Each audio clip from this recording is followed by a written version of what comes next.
السلام علیکم ورحمۃ اللہ وبرکاتہ۔ سوچو، ذرا دل پر ہاتھ رکھ کے سوچو۔ کچھ لوگ کہتے ہیں کہ ہم میلاد النبی اس لیے مناتے ہیں کہ قرآن میں آیا ہے۔ قرآن کہتا ہے اللہ کے فضل اور اس کی رحمت پر خوش ہونا چاہیے۔ ان کا کہنا ہے کہ اللہ کا سب سے بڑا فضل اور سب سے بڑی رحمت نبی کریم ہے، اس لیے میلاد منانا خوشی کا اظہار ہے۔ بات تو بظاہر سننے میں بہت اچھی لگتی ہے، لیکن سوال یہ ہے، کیا قرآن صرف آج ان لوگوں کو سمجھ میں آیا؟ یہ آیت تو رسول اللہ صلی اللہ علیہ وسلم کے زمانے میں بھی موجود تھی۔ یہ آیت صحابہ کے سامنے بھی تلاوت کی جاتی تھی۔ حضرت ابو بکر، حضرت عمر فاروق، حضرت عثمان غنی، حضرت علی رضی اللہ عنہم اجمعین سب اس آیت کو سنتے تھے۔ کیا وہ نبی کو اپنی سب سے بڑی نعمت نہیں مانتے تھے؟ کیا وہ خوشی نہیں منانا چاہتے تھے؟ کیا وہ قرآن نہیں سمجھتے تھے؟ اگر واقعی اس آیت کا مطلب یہی ہوتا کہ میلاد النبی کا دن الگ سے عید کی طرح مناؤ، جلوس نکالو، تو کیا صحابہ کرام سب سے پہلے یہ کام نہ کرتے؟ مگر تاریخ گواہ ہے کہ نہ کسی صحابی نے منایا، نہ تابعین نے، نہ تبع تابعین نے۔ یہ رسم صدیوں بعد ایجاد ہوئی۔ اب ایک اہم سوال، اگر صحابہ کرام اور تابعین میلاد نہیں مناتے تھے تو پھر یہ رسم شروع کہاں سے ہوئی؟ تاریخ بتاتی ہے کہ میلاد النبی سب سے پہلے فاطمی حکمرانوں نے منایا، جو مصر میں ایک باطنی اور گمراہ فرقہ تھا۔ یہ تقریب انہوں نے تقریباً 362 ہجری میں شروع کی۔ ان کے دور میں صرف میلاد النبی ہی نہیں، بلکہ میلاد علی رضی اللہ عنہ، میلاد فاطمہ رضی اللہ عنہ، میلاد حسن و حسین رضی اللہ عنہما تک منائے جاتے تھے۔ یعنی یہ سب سیاسی اور بدعتی جشن تھے، عبادت نہیں۔ پھر جب مسلمانوں میں علم اور دین کے سچے وارثوں نے آواز بلند کی تو اس بدعت کو ختم کیا گیا۔ فاطمی حکومت کے زوال کے ساتھ یہ رسم بھی مٹ گئی، یعنی صدیوں تک میلاد کا کوئی نام و نشان باقی نہ رہا۔ پھر کئی صدیوں بعد 6 اور 7ویں صدی ہجری میں کچھ بادشاہوں نے عوام کو خوش کرنے اور اپنی مقبولیت بڑھانے کے لیے اسے دوبارہ زندہ کیا۔ سب سے مشہور نام اربیل کے بادشاہ مظفر الدین کوکبری کا ہے، جس نے بڑے پیمانے پر میلاد کی محفلیں شروع کرائیں۔ وہ خود عالم نہیں تھا بلکہ سیاست دان تھا۔ اس نے لوگوں کو جمع کرنے کے لیے یہ طریقہ نکالا۔ یعنی سب سے پہلے یہ رسم فاطمیوں نے ایجاد کی، پھر علماء اہل حق نے اسے ختم کیا، پھر کئی 100 سال بعد بادشاہوں نے دوبارہ رواج دیا۔ تو صاف پتہ چلتا ہے کہ یہ دین نہیں بلکہ سیاسی ایجاد تھی۔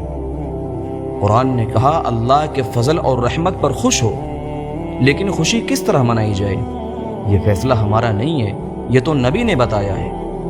ذرا دیکھو، جب کسی نعمت پر خوشی ہوتی تھی تو صحابہ نماز پڑھتے، صدقہ دیتے، روزے رکھتے، اللہ کا ذکر کرتے۔ یہ سب چیزیں شکر اور خوشی کے طریقے تھے جو سنت سے ثابت ہیں۔ مگر آج کے میلاد میں کیا ہوتا ہے؟ ڈھول تاشے، نعرے بازی، جلوس، لائٹیں، ہنگامے۔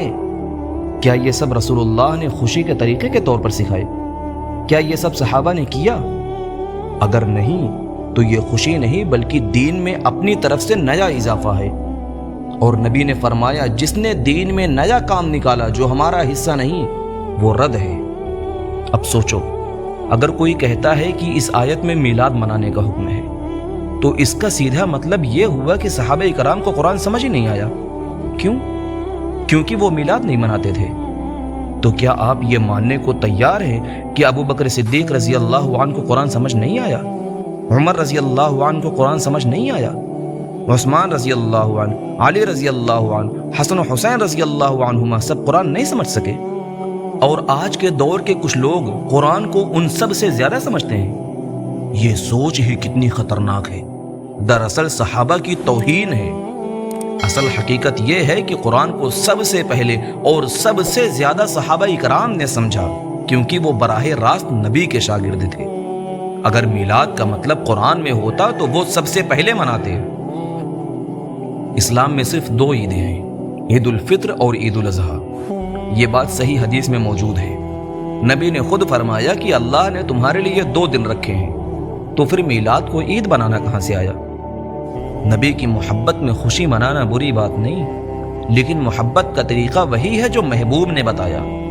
نبی نے کبھی اپنی ولادت کے دن کو عید نہیں بنایا، بلکہ آپ ہر پیر کے دن روزہ رکھتے تھے اور فرماتے تھے یہ وہ دن ہے جس میں میری ولادت ہوئی، یعنی شکر کا صحیح طریقہ عبادت اور روزہ ہے، نہ کہ چراغاں اور جلوس۔